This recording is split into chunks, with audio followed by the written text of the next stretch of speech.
So, guess what's here, everyone? It is chapter 5. Are you stoked? Because I am. But, anyways, there is one warning in this. There is mentions of pregnancy. So, yeah, if you know what I mean. You decided to follow the butterfly, the black and purple light smoke following it. It continued to follow him, all the way to the king and queen. You slipped behind an obviously placed filler by the rider, so you didn't get noticed. Watching as the butterfly flew into his back, you gasped. I don't think any normal butterfly can do that. You were worried now. You watched as the king talked to him about something. Bakugou seemingly getting more and more on edge. Yin? A hand being placed on your shoulder, you jumped, turning around to see Akira. Oh, I'm sorry, did I scare you? She asked. Just surprised me, that's all. You smiled. Well, I was going to ask you when you were ready. It will start soon. I mean, the Cris de la Luna. She paused for a moment before speaking again. I have to apologize for not telling you these. You should know. Besides, I'm in charge to make sure you don't get hurt.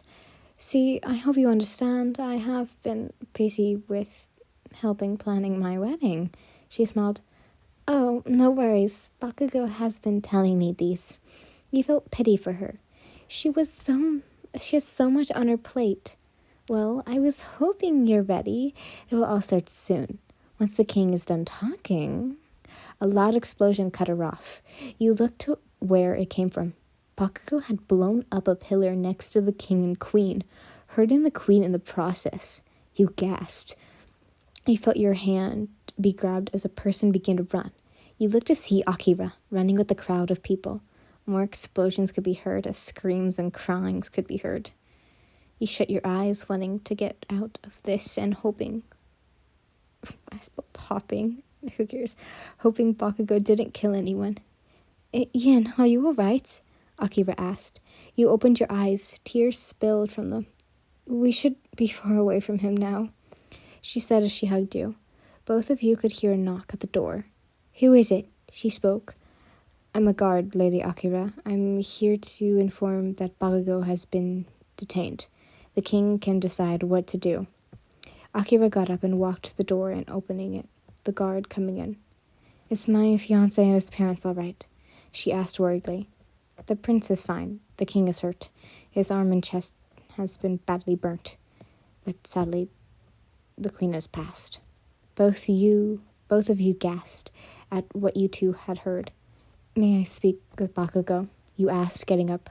Oh, don't go, Yin. What if he hurts you? Akira gasped and clasped her hands. His hands and legs are locked with magic ansel locks. She could be fine to go. I'll lead the way. He spoke. You followed him. As the door shut, Akira stood there waiting. And waiting till a plain black butterfly came and landed on her finger. Is Astral all right? Good. Now Yin just needs to talk to him, and then she will only, and I mean only, trust the royal family. She chuckled as she walked out of the room. Here we are, miss. The guard spoke in front of you.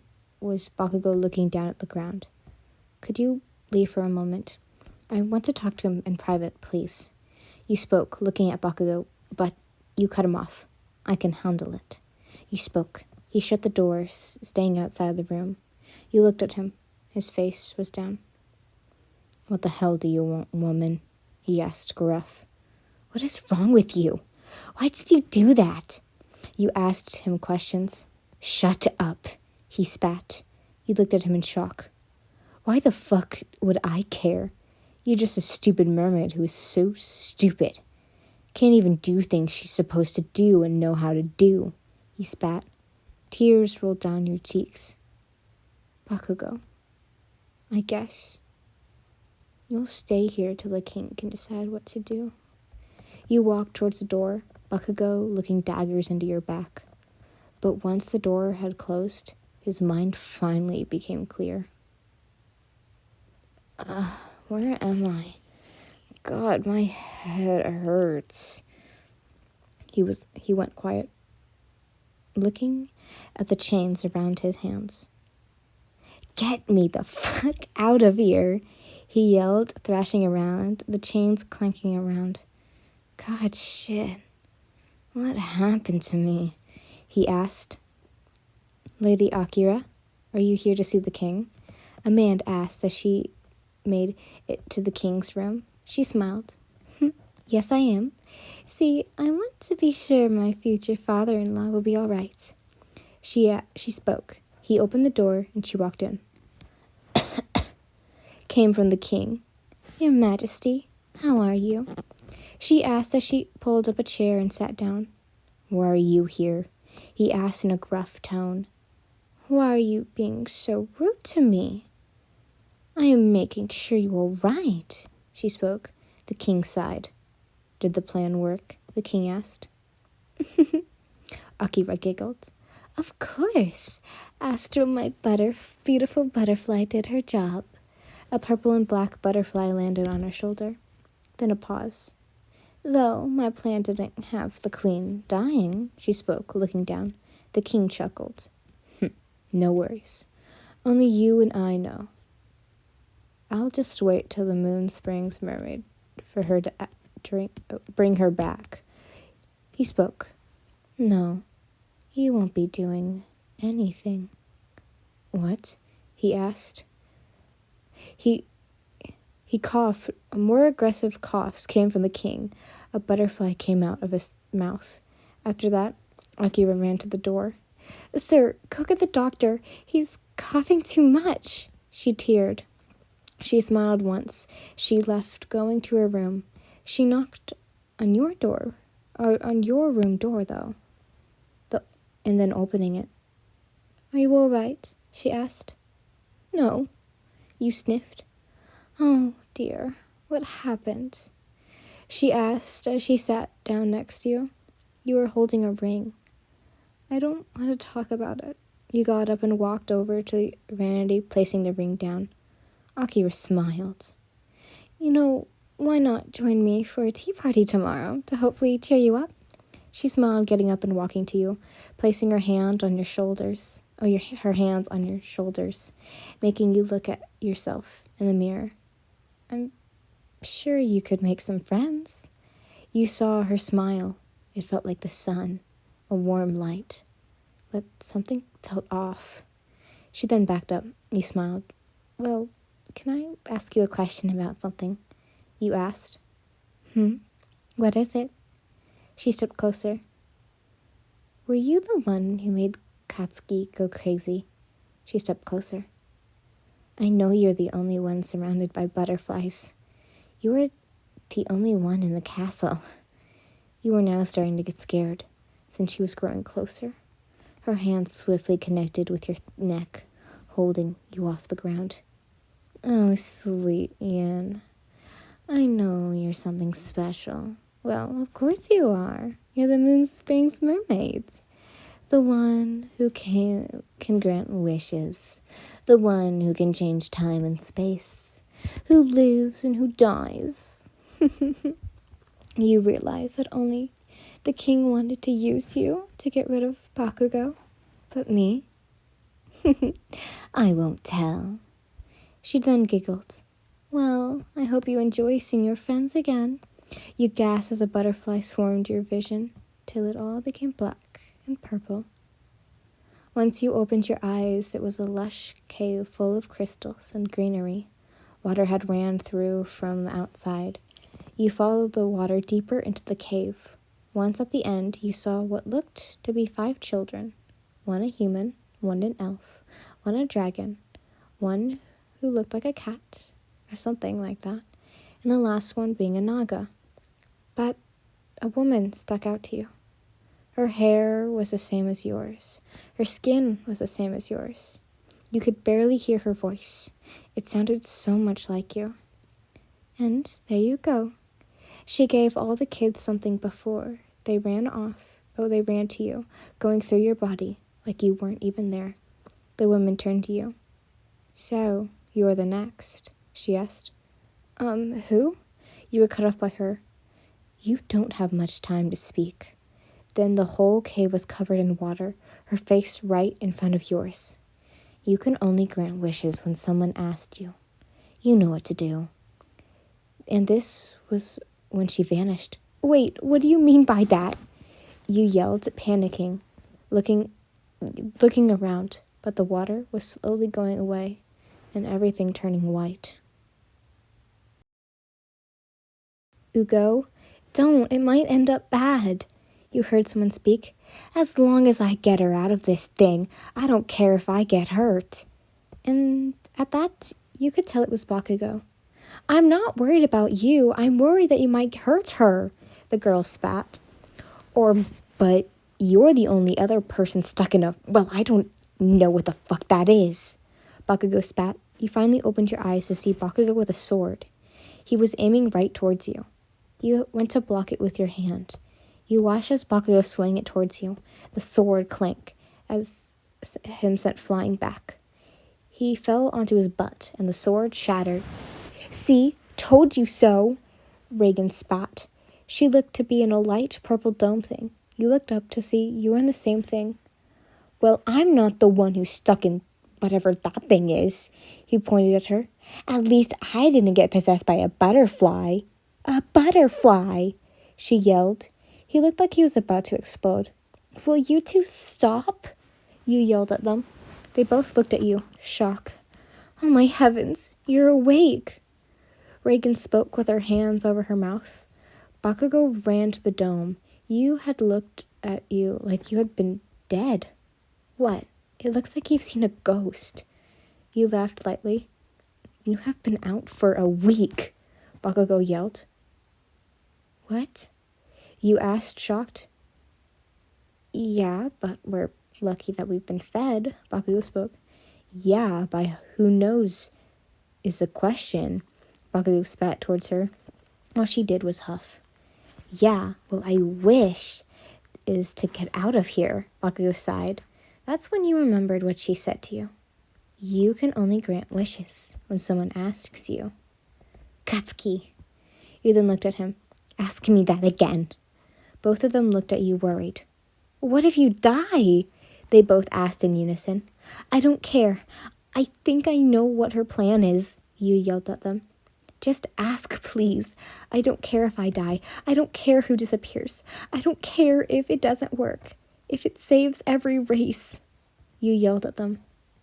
What? Bakugou asked. See, she told me that the king wanted to get rid of the dragon race, but she never said, so I think she just wants the human race to exist. Which means we will all be gone. Then both looked at each other. Bakugou then looked at you. Yin, teleport us to the moon springs. All right. You closed your eyes. You could feel your body heat up, then cool down. You opened your eyes to see that all three of you were in the moon springs. Bakugou had you in his hands. You were panting. Reagan, get some of the water from the springs. She nodded and ran to the water. He looked at you. Hey, it's going to be okay. God, your temperature's fucking hot. He huffed. What? But I feel cold. You lightly spoke. Bakugou's eyes widened as Reagan came back. Give me the bucket, he yelled at her. She sat up and tore off a piece of her outfit, putting it in the water, taking it out and twisting it, so the extra water would fall off, and then she placed it on your head. They both looked at you, worried. We can't just leave her here. What if she comes looking for her? Bakugou spoke. Bakugou, you stay here. I'm going to go get medicine for her. Reagan spoke, running to the door. Be careful then, Bakugou huffed out. She then left. Katsuki, you lightly spoke. Bakugou turned to you worried. Yes, he asked. You smiled at him. You know, you can just ask me to heal myself. You giggled. He gasped. What, at that state you're in, I'm fucking not doing that, he spat. You then tilted your head. What did I ask? You asked him. I'm not that stupid. he yelled. All you did was giggle. I wish it worked. You sighed, leaning your head onto him. Katsuki, can you please take me to the water and put me in it? You spoke. What do you mean? He asked. I don't know. I just feel like I need it. He nodded, standing up and walking towards the water. He then threw you into the water. Once you were underwater, he watched it hoping that everything would go okay. To his surprise, the water glowed with fantastic colors, being as bright as the full moon. The colors danced in the water, the room looking like it as well. Reagan then opened the door, her mouth agape in awe. She walked to Bakugo. Who is doing that? She asked in awe. Ian is. That's when the water started coming near them. End of part 5.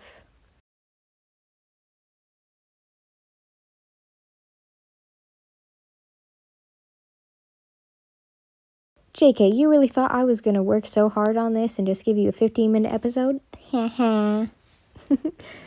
So, my plan has worked so well.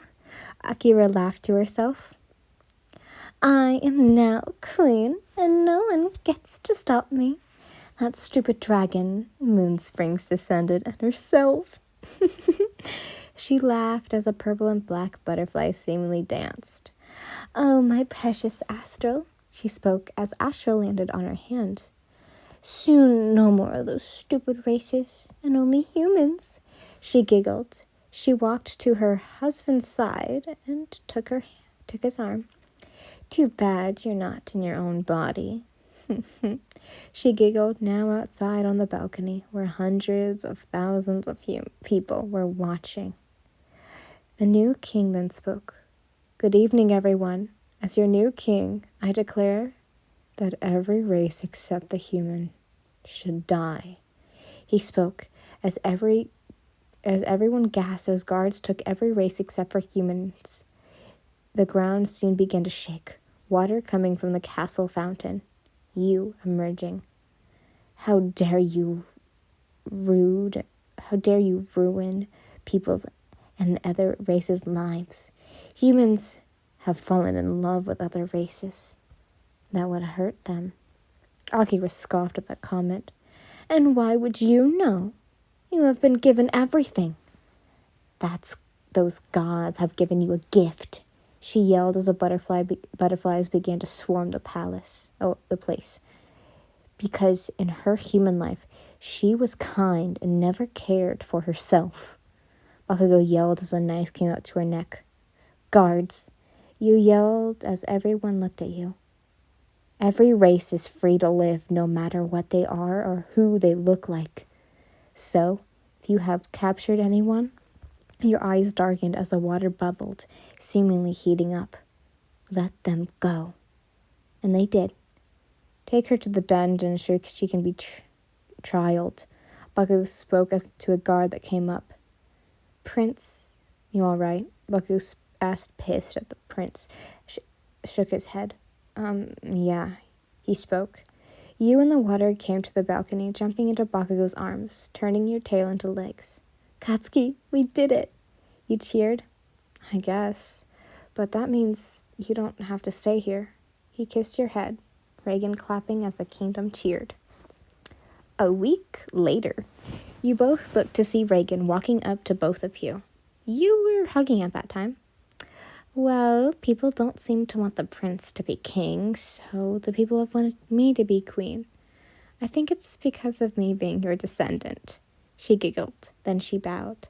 So, I grant the Moonsprings mermaid, free to come and go when she pleases. You jumped out of Katsuki's arms and hugged her. Thank you so much, she giggled, hugging back. I hope you love traveling the world, she spoke as all three of you walked inside. Bakugo chuckling. What are you laughing about? You asked. Oh, there's happening to be something going in my hometown, he spoke. Then let's get packing.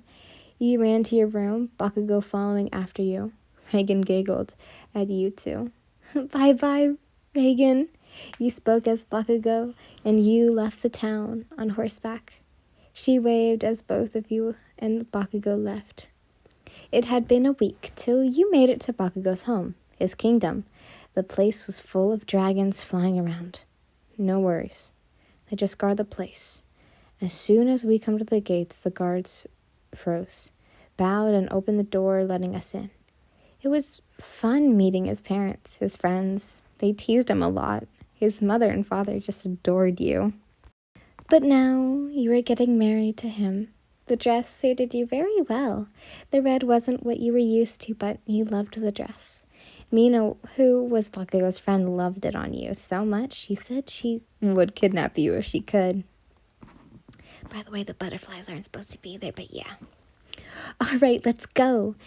Mina spoke as she led you to where Bakugou Katsuki was your future husband.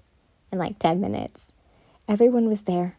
The whole kingdom. Heck, even Reagan was here. Music had been playing, and that was your cue to walk down. So you did. You heard people tearing, saying how beautiful you were, or how lucky Bakugou was.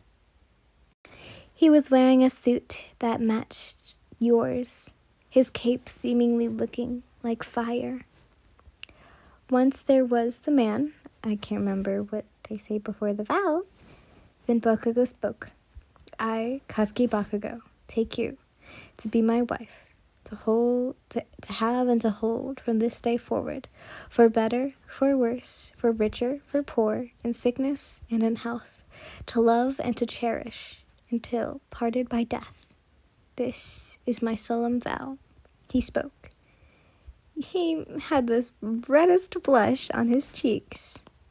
You then spoke the same thing, him blushing that he was going to have to kiss you in front of so many people.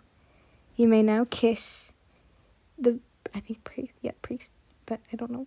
Okay, the priest spoke, Bakugou leaning in and kissing you on the lips, holding you close to him. You two broke from the kiss and walked down the aisle. Now, since we're married, it's tradition that we travel the world, and we come back, we'll be king and queen. Your eyes twinkled, not because of the king and queen part, but because you'll get to travel the world. So, you two did, seeing so many things and people. But something also happened. But thankfully, you found out when you were a week away from getting back home. Katsuki, I feel sick, like I need to puke. Bakugou looked at you as he picked up wood to start a fire. Or are you just hungry? He asked. You were tearing up. I'm also hurting. He shifted and put the wood down and came to your side. He kissed the top of your head and sat down and pulled you into his lap. Sometimes, Yin, I don't know what to do with you. He sighed. Yin, he spoke lightly. You turned to him and hummed. He whispered into your ear. You gasped and put your hands over your mouth. You then put your hands on your cheeks, then becoming fully red. Now that you saw it, it felt weird, like more magic was running through your body. Do you really think? You asked him, your cheeks since now full red. Maybe, but I guess the hag would be happy. He then tisked, looking away. So, you don't want to? You asked him. His cheeks were a shade of pink. No, I'm not mad. Just didn't know if you wanted kids, he spoke, still looking away. Your face was starting to smile. He looked at you as you started to giggle. What are you laughing about, huh? He asked you. Your ears are red like a tomato. You started to laugh out. All he did was have his cheeks grow in temperature. As the journey came to an end, you were still a little scared to be back in your new kingdom, especially since you would be queen now. As the two of you came to the gates, you two could hear people, everyone in the kingdom. Music was being played. As you got into the kingdom, you saw magic everywhere. Fireworks, confetti dancing throughout the air. People cheering to see you too. But you two were just happy to be together and not have to fight with some evil villain. Like, you really didn't want to do that again. But anyways, as the two of you got to the castle, you were welcomed by his parents, Mitsuki and Matsuru. I said Mitsuri, but it's Mitsuki. As soon as you saw, she came up to hug you. Goodness, her hugs were tight. I'm so glad to see you. She then kissed you on the cheek. Huh? What about me, old hag? Bakugou asked. His mother and father just giggled. And you. Now, my dear, come, let's talk. In private. She spoke, leading you away from the two. Bakugou sighed. What is she on about now? He asked to no one in particular. Remember, since you're back, the two of you will be crowned, and I think she just wants to get her ready and talk about Yin being Bakugou cut his father off. Yeah, we know. It's not tricked. You have to say it out loud. His cheeks began to turn red. His father laughed at seeing his son so flustered, reminding him of him somehow when he was younger. Matsuru put a hand on Bakugou's shoulder. Don't worry. I can tell you two love each other, and I can tell both of you will be happy from here on out. Bakugou sighed, finding comfort within his father's words. If you can tell, I'm not very good at fighting scenes, so basically, yeah, that's why we have no fighting scenes, so hee. I hope you guys enjoyed! By the way, there's one more part. Tee hee.